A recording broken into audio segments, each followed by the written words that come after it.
So in this class, we're going to continue discussing uniform integrability that we mentioned in the last class.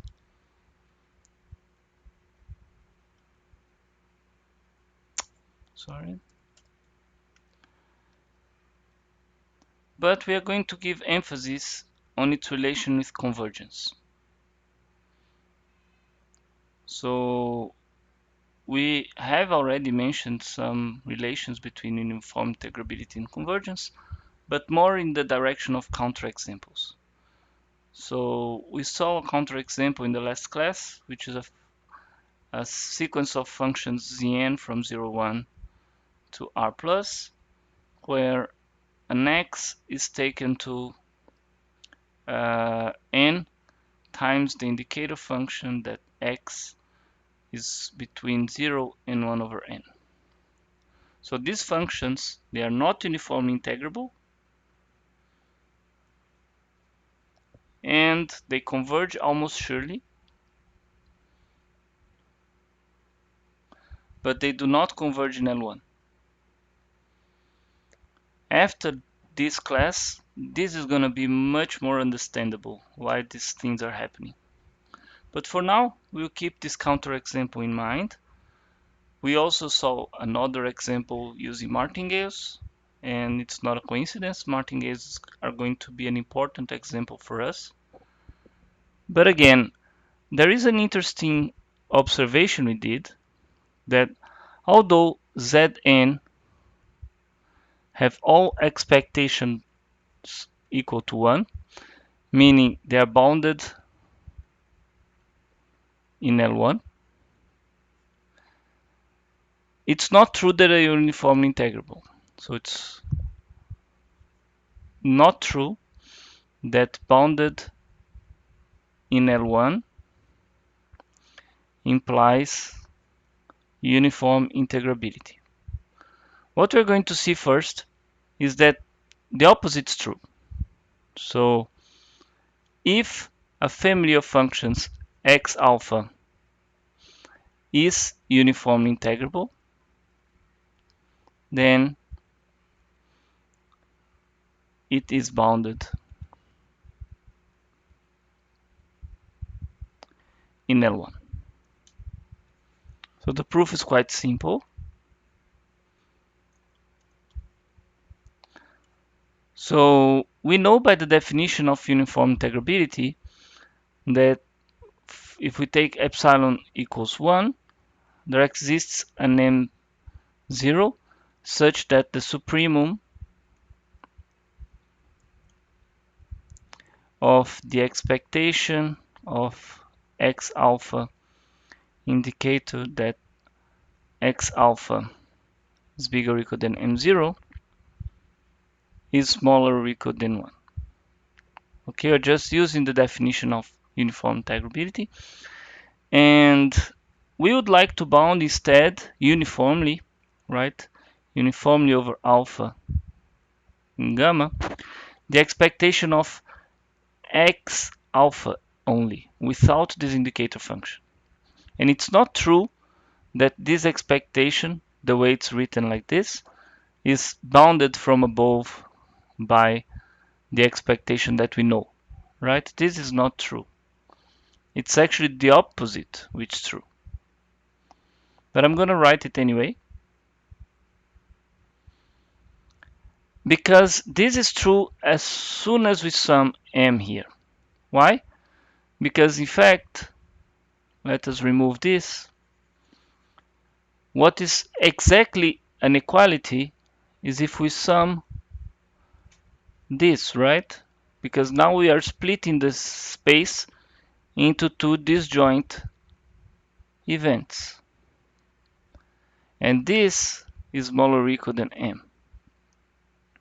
Because if we are taking a random variable that is smaller or equal than n, and we are integrating it, then it's smaller or equal than m. So in the end, the expectation of x alpha is smaller or equal than m0 plus 1. So this part is bounded by 1, and the rest is bounded by M0. And this is uniform over alpha.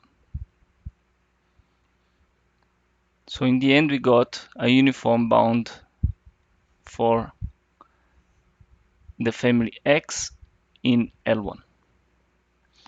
Okay, so intuitively, if we had the way to plot all the types of integrability conditions, we would have here bounded on L1.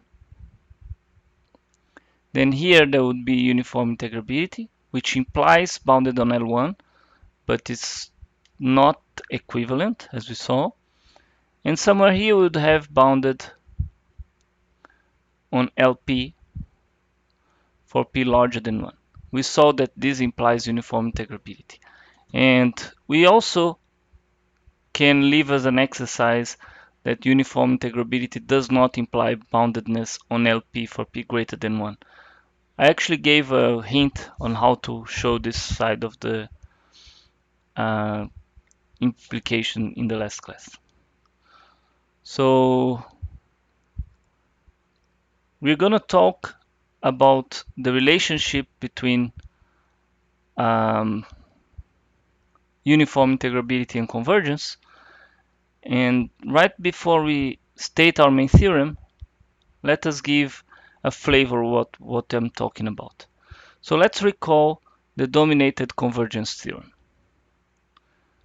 What it says is that if you have a family xn of random variables, and they're all in absolute value, bounded by some x, and this bounding x is in L1, then the expectation of the limit in n of xn is equal to the limit in n of the expectation of xn. So this is the dominated convergence theorem, and let us see this condition here, how it relates to the relationships above. Okay, if we have that all the xn's are bounded by some x in L1, then the family xn is uniformly integrable. This is the lemma. So how do we see this? It's actually very similar to what we have seen before when we proved that a single L1 random variable is uniformly integrable. So the proof goes like this. The expectation of xn indicator that xn is larger or equal than m. This is what we want to bound, right? This is smaller or equal by the bound above to the expectation that x indicator, so you don't even need this absolute value anymore, although it's harmless because x is bigger or equal to 1, at the event xn bigger or equal than n. Okay, so xn being bigger or equal than n, so this is the event we are talking about, xn bigger or equal than n. If xn is big, it does not mean that x is big, right? Because xn is smaller in absolute value than x.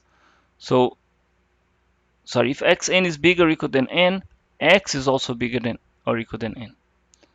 So this is the set x bigger or equal than n.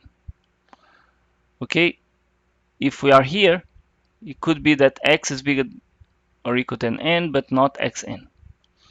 So this set that we are multiplying here is contained in the set with x. So we can also continue bounding this by this.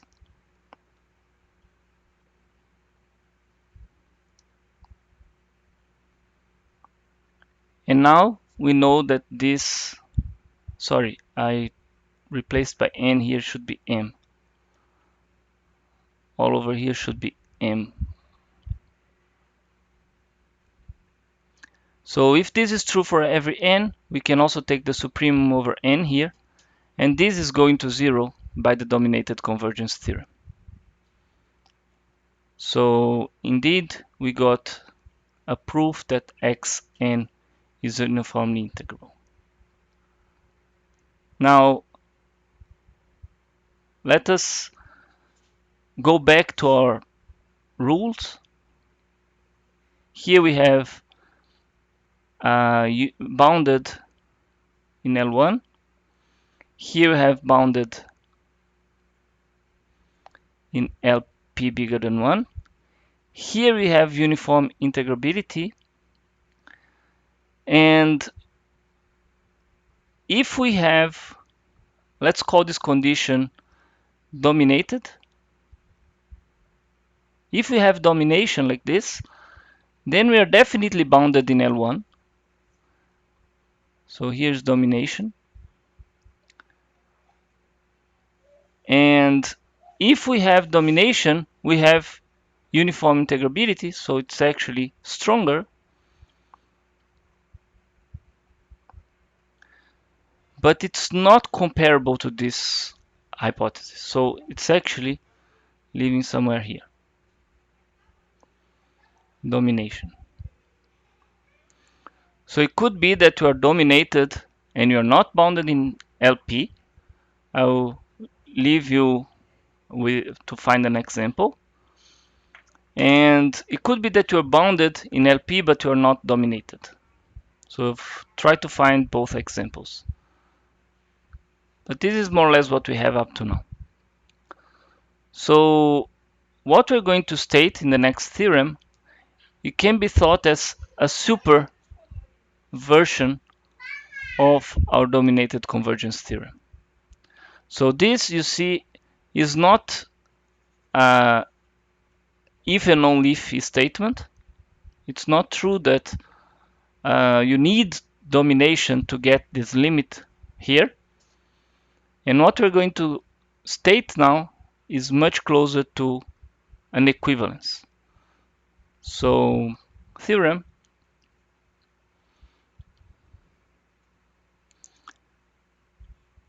take a sequence xn converged into x in probability. So convergence in probability is one of the weakest convergences we have. And then this theorem states that they are equivalent.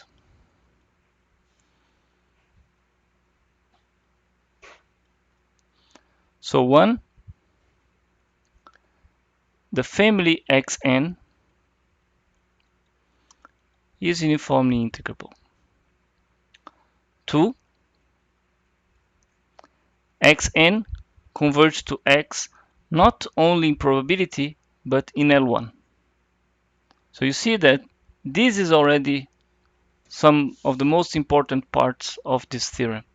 It's saying that the family being uniformly integrable, you can essentially get the same result as you get in the dominated convergence theorem. And uniformly integrable is weaker, as we saw, than domination. Not only that, it's an equivalence. 2 also implies 1. And in the end, we have a third equivalence, which is quite surprising. So imagine that all your xn's are in L1, and the expectation only, just the convergence of the expectation of xn takes place. And this is finite.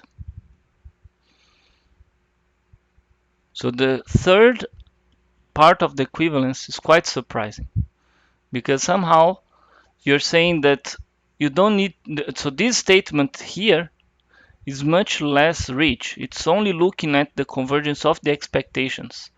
So for example, x could be the indicator function of 0, 1/2, and all the other xn's could be the indicator function of 1/2, 1. And the expectations will be the same, although these functions have nothing to do with each other. This function has nothing to do with this function.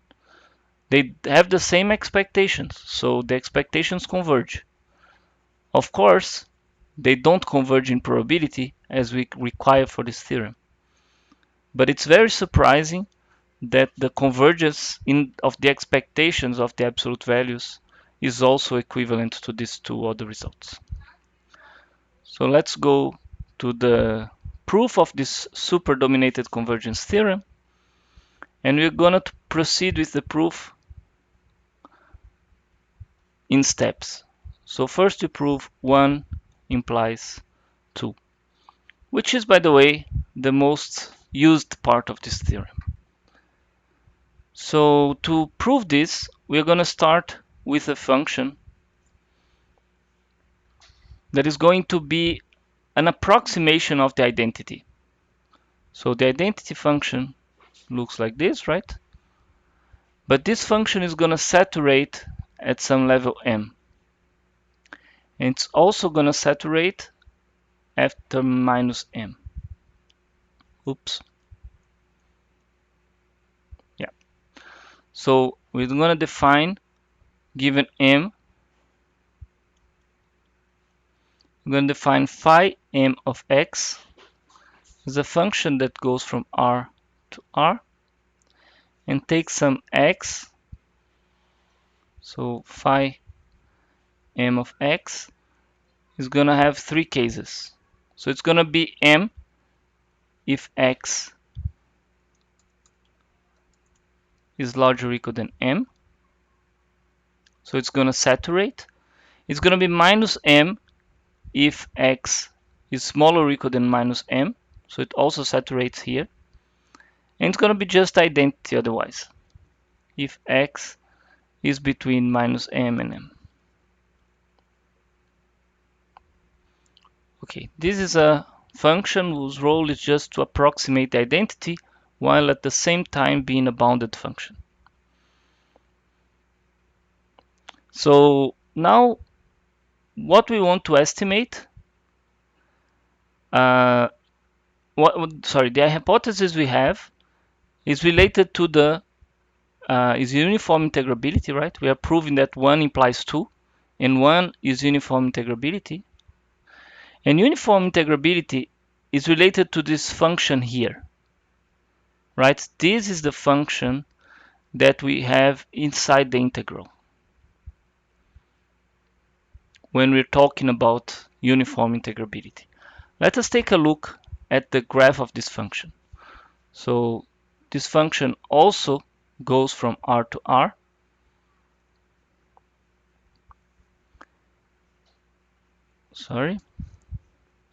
And up to m, it's actually equal to 0 under minus m, until minus m. So it's actually equal to 0 here. But after, it's just the identity. There's an absolute value, so it's like this. So it's just the identity, but it's truncated if x is in absolute value smaller than m. Okay, so what is interesting about this function, if we look back to our original function there, is that phi, so x minus phi, which is the error. So I said that this is an approximation of the identity. And the error we make here is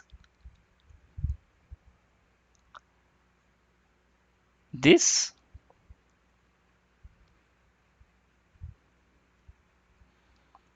Right, so let us take a look. If we subtract the 2 and take the absolute value, so this function can be plotted as this.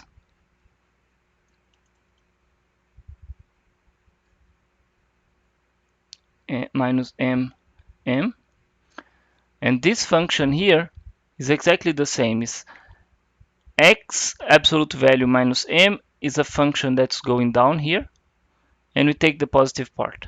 So this is exactly the same function, and this is bounded by the function we are looking at here.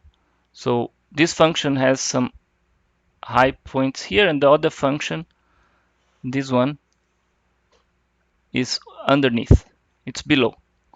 So this is smaller or equal than little x, indicator that x smaller or equal than m.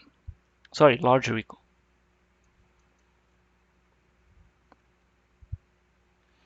So this is an inequality I would like to save for later. And let's continue with the proof. So in order to prove convergence in L1, so we're going to show convergence in L1. What we have to estimate is the expectation of xn minus x, right? We know that xn converges to x in probability, but when we start to look at this expectation, it could diverge, could even be infinite, right? So let's split this into some parts. So the first thing we do is we replace these functions by the phi of them.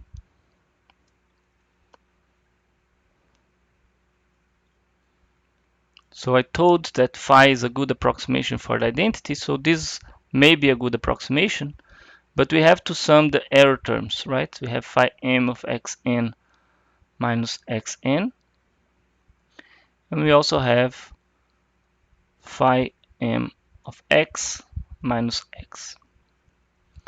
And hopefully these two are going to be small.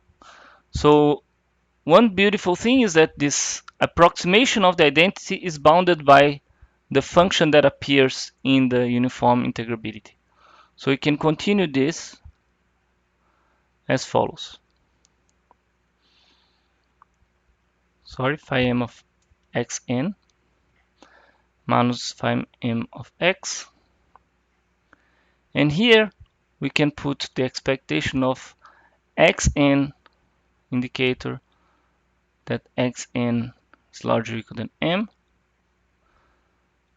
So if you're following closely, you see that this is a very sharp estimate. That's why the uniform integrability is such a sharp estimate. Okay, so we did this replacement here. And now we would like to say that for m well chosen and n large enough, this is smaller than epsilon, right? We want to show that this is very small. So the first thing we are going to do is call each of these terms a different letter. So this is going to be 1, 2, and 3. And we're going to treat each of these terms in separate. Okay, starting with 2. 2 is going to be the easiest one because it follows directly from the uniform integrability, which is a hypothesis for us. So uniform integrability gives us that there exists an m1 of epsilon such that for every n, this expectation, sorry, I'll not even write the expectation, just write 2 here, smaller than epsilon. So this second item is taken care of by itself. Now we would like to bound the third term before we go to the second. So let's bound 3. Sorry, before we go to the first, let's bound 3 here. And to bound 3, I'm going to remember a result from measure theory. Remember that xn is converging to x in probability, right? So in measure theory, we saw that this implies there exists an nj subsequence such that x and j converge to x almost surely. And this is going to be important because when we try to bound the expectation of x, right, I want to essentially do the same argument as we did for 2 in the case of 3. 3 looks even easier because it's not a family of random variables, just one random variable. And we know that one random variable alone is always uniformly integrable if it's integrable. And we don't know yet that x is in L1. So we want to show that x is in L1. So the way we're going to do this, okay, we know that this is the almost sure limit of x and j, and we could not do this even inside the expectation if we only had a convergence in probability. We need the almost sure convergence to replace this variable by its almost sure limit. So now we can use fatu to remove the limit out of the integral. Here we have expectation of x and j. And remember, these random variables are uniformly integrable. So that means that they are uniformly bounded in L1. So this thing here is smaller or equal than sum j. So the expectation is uniformly bounded. So we just proved that x is in L1. So we know that, again, there exists some m of epsilon that I'm going to call actually m2 of epsilon, such that the expectation of x where it's larger or equal than m2, here it should be m1, sorry, yeah, there is an m1 here, is smaller than epsilon. And I'm gonna actually ask for epsilon over 3 here because it's gonna have one epsilon for each of these cases, 1, 2, and 3. So we have managed to bound terms 2 and 3, and I'm left with term number 1, which is actually going to be quite simple because now we have a bounded random variable. But it requires a little bit of arguing as well. So let's take 3 here. Recall that by the same theorem, we have that xn in probability converging to x implies that there exists a subsequence converging to x almost surely. But I'm going to use a stronger statement.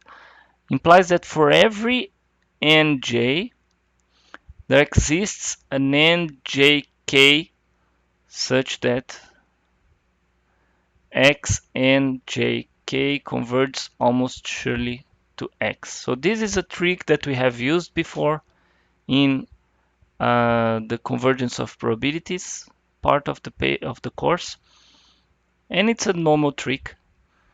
We have uniqueness of the limit, and this is always a case where it's useful to do this. So let us try to understand why this is useful. So we know that phi m of x and k and jk converges with k to phi m of x. Okay, so remember that these are bounded functions. So if this convergence is happening almost surely, then by the dominated convergence theorem, it also happens in L1. Okay, so it looks like we are almost there, because if we look at 1, this is what we want. Convergence in L1 would imply that this goes to 0. The problem here is that we are along a subsequence. But this is not a problem, because suppose that phi m of xn does not converge in L1 to phi m of x, right? So it implies that this expectation here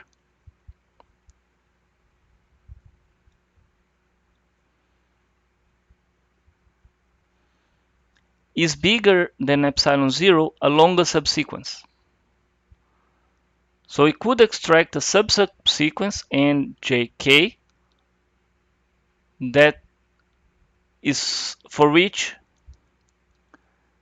x and jk converges almost surely to x. So that means that phi of this converges in L1 to phi of x. But this is a contradiction because of this uniform bound holding inclusively for the subsequence. So it cannot be the case. So phi m of xn converges in L1 to phi m of x. In particular, there exists an n such that the expectation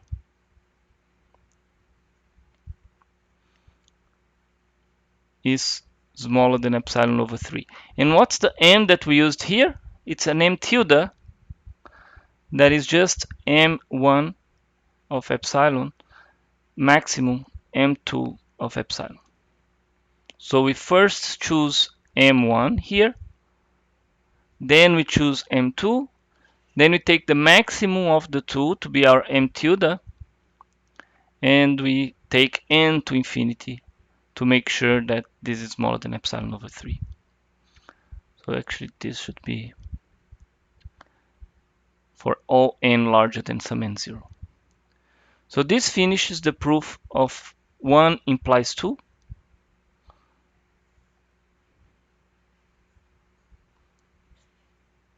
But we're still left, it's a chain of equivalence. The good part, so we just proved this. The good part is that the others are slightly easier. So for example, let's go back to the 3 statements. We proved 1 implies 2. Now 2 implies 3 is actually trivial, right? If we have convergence in L1, then of course all these elements are in L1, because you see it's a sequence of people in L1. And this follows easily by the triangle inequality. So 2 implies 3 is trivial. Now the 3 implies 1 is a very surprising fact. And we're gonna prove it now, and it's not so easy as 2 implies 3, but it's an easier statement than 1 implies 2. So let's go down here, and 2 implies 3 is actually okay. Just triangle inequality. Now we are about to finish. I'm going to prove that 3 implies 1. And for this, we are again going to use a special function. So this function we're going to call psi m instead of phi m. Psi m is again going to be a function from R to R, but now it's going to be from R plus to R plus, because we're going to apply it only to absolute values. So it's a simpler function. And first I'll draw the graph here, then I'll give the precise definition. So actually I don't even think I'll give the precise definition. It's boring to write. So here's the identity, x. Okay, this is x, this is psi m of x. So until m minus 1, it's going to be just the identity. So very simple. Until m minus 1, phi is going to coincide with the identity. Now here's m. And from m minus 1 to m, it's going to drop very fast, but linearly, until it hits 0. And then it stays at 0 forever. Okay, so this is the graph of the function. And as in the previous part, we're going to look at the relationships of this function and the function x indicator that x is larger or equal than m. Okay, how is this function So we're going to compare this with psi m of absolute value of x. So how do these two compare? So again, sorry, we're not talking about I don't want to compare them directly. Just like in the previous case, I want to compare them. I want to compare the left-hand side with how well the right-hand side approximates this. Okay? And what I'm going to prove is that the left-hand side is smaller or equal than this. So it's a bit the opposite of what we proved before. So how do we see this? Let's first plot the functions to have an intuition. I'm going to copy this to the next page. So this function, we already plotted it. It looks like a absolute value, but shifted down and taking the positive part. So it goes from, it's 0 from minus m to m. Oh, sorry, no, it's not this one. This was the phi. It's like this actually. So it looks like the absolute value, but you just kill it between 0 and between minus m and m. Now let's look at this function here. So the absolute value of x just looks like this, right? When we subtract the function, at least until m minus 1, this is going to give 0. So until here, we are going to completely kill the function, because until there, we are just subtracting the identity. We are taking absolute value of x and subtracting the absolute value of x. So we're going to get exactly 0. Let's not look at what happens between m and m minus 1 and m. Let's look what happens after m first and before minus m. So after m, this is still the absolute value function, but this is 0. So it just staying here. And you can reason analogously to see that in the negative part, it's also like this. So it indeed looks a lot like this function, but in between, it's gonna do some continuous interpolation here. It's a linear, both are linear in these ranges, and they are continuous, so it's gonna be this. So this is smaller or equal than this, as claimed.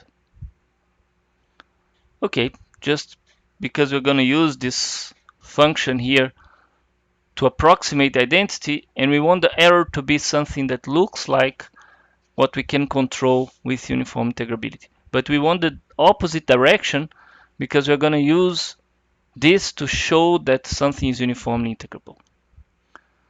Okay, now let's stop with the estimates. Let's call this double star. And let's try to prove something. So what we're trying to accomplish here is bounding this applied to xn, right, to show that it's uniformly integrable. But before, let's collect some facts. So the expectation of psi m of the absolute value of x converges as m goes to infinity to the expectation of absolute value of x. And why is this? Let's look back into our function here. And we see that this is converging to the identity. As m goes to infinity, psi is converging to the identity. So this is almost surely converging to this. Now, not only they are converging, almost surely, they are dominated. This is smaller or equal than this because psi is always smaller or equal than the identity. And let's recall by our hypothesis that the limit was supposed to be in L1. So since the limit is in L1, this convergence is dominated. Dominated convergence theorem gives us this convergence. Great. So this is A. Now, this implies in particular that there exists an M1 such that this to the left here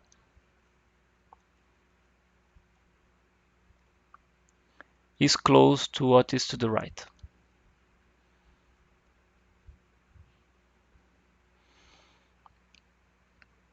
Now let's also look at what happens with xn, not the limiting but the finite guys.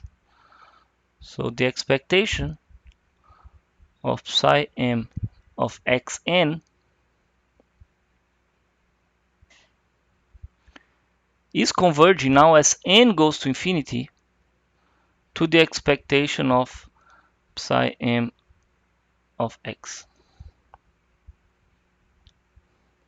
Okay, and the reason is because we are assuming the convergence of xn to x in probability. So we're going to repeat the same argument and say that there exists an nj. So for every nj, there exists an n and jk such that this converges almost surely. And these are bounded functions. So this argument is exactly the same as we used to prove such convergence for the phi. So when things are bounded, we don't have to worry, right? Just the convergence in probability gives us the convergence of these expectations. There's nothing to worry when the integrand is uniformly bounded. So that also implies there exists an n1 such that this expectation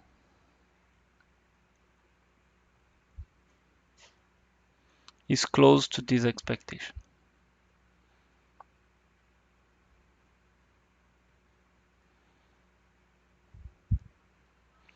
Okay, with these two facts, both the convergence in M and the convergence in N here, it's clear that we are ready to look at this guy. So the thing that we want to bound in the end is the expectation of xn indicate a function that xn is bigger or equal than m. And we want to show that this is small for m large uniformly over n. Okay, so first let's look at double star. Double star gives us that this function is smaller or equal than this function. So we can upper bound this by the expectation of xn plus the expectation of psi m of xn. And here you see that we know that these two converge to the expectation of x. So we have some hope to show that the right hand side is small. So first, let us use the convergence of the expectations. So we know that this converges to the expectation of x in absolute value. So for some n bigger or equal than n2 of epsilon, this is smaller or equal than the expectation of x plus the same thing.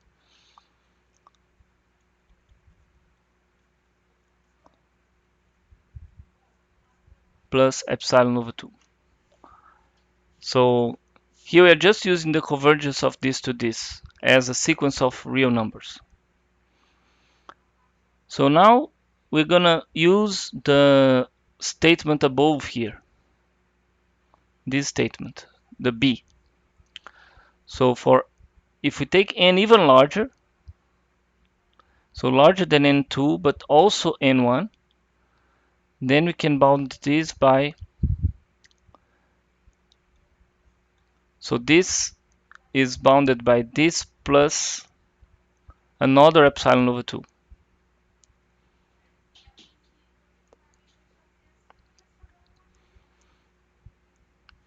Okay, now it's almost there.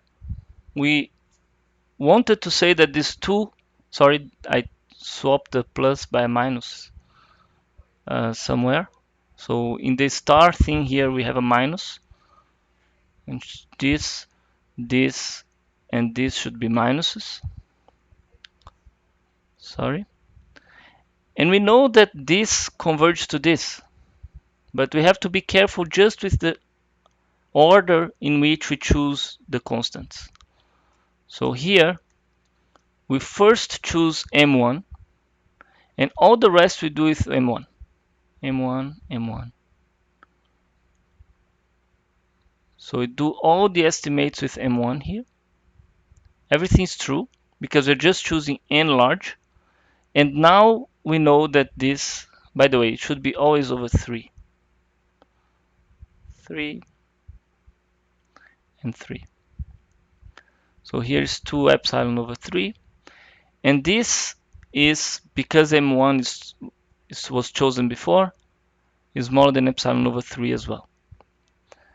Now what we have concluded is that the supremum, that for every epsilon, the supremum of n, there exists an n1, such that the supremum for n bigger or equal than n1, n2, the expectation of xn, indicator of xn larger or equal than m1,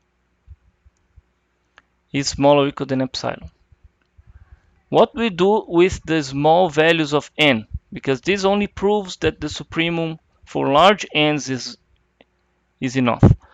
But we know that the family x0 up to xn1 sup n2 is a finite family, so it's uniformly integrable. So if we can increase the m tilde, we can remove this condition here.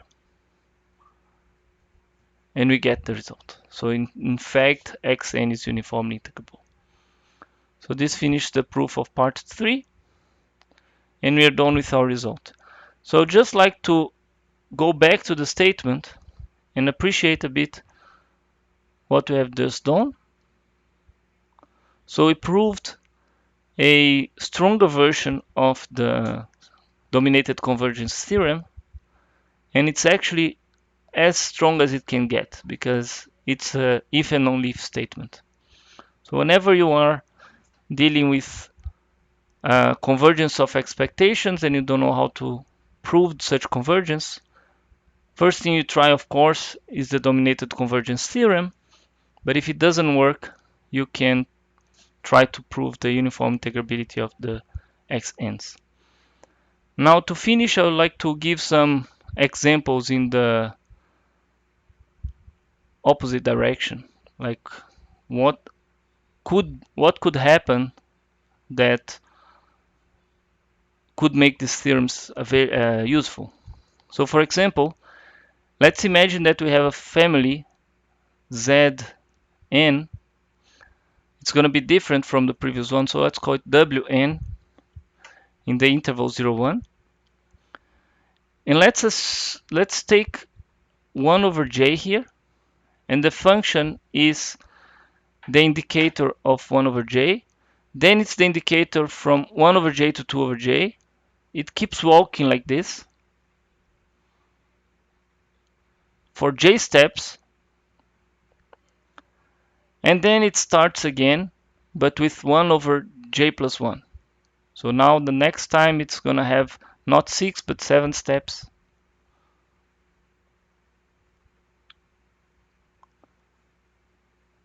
I don't know if I'm being clear, but let's make a matrix here. So we have here J, and this is K that goes from 1 to J. And first we define the functions W, J, K, which is just the indicator of K minus 1 over J, K over J. And we define this for every J and for every K between 1 and J. So we are defining functions on this triangle here, and then you just go over them like this. In lexicographic order, we enumerate this triangle, obtaining a single family like this. So this family is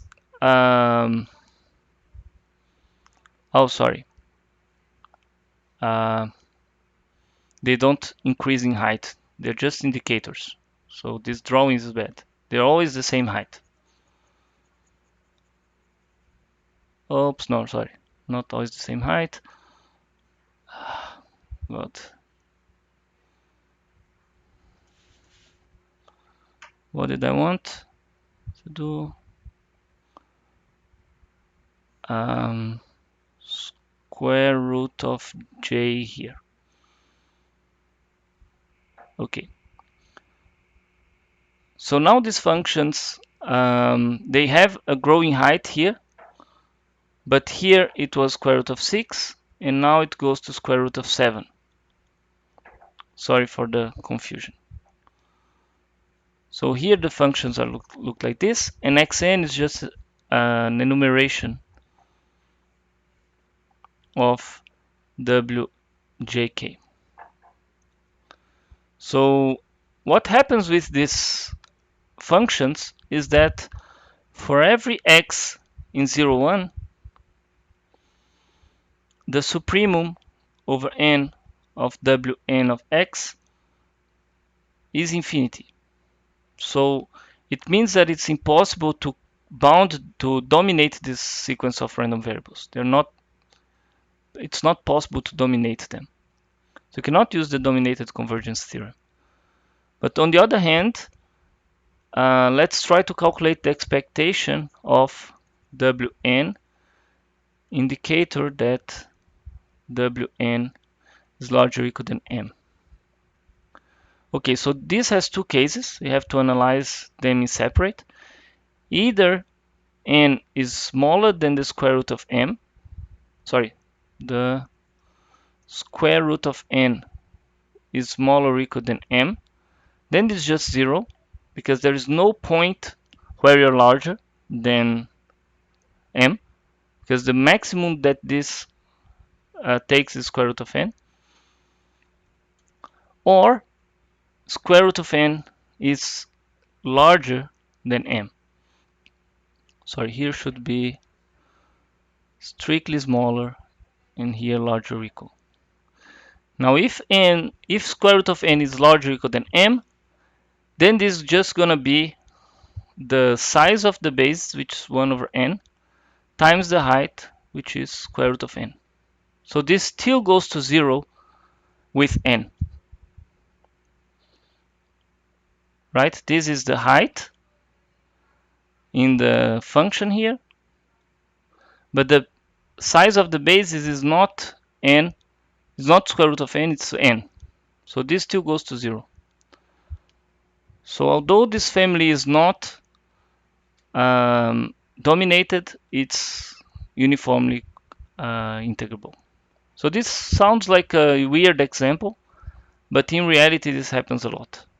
And especially now that we know that the uniform integrability is a sharp equivalence to the convergence in L1, given the original convergence in probability.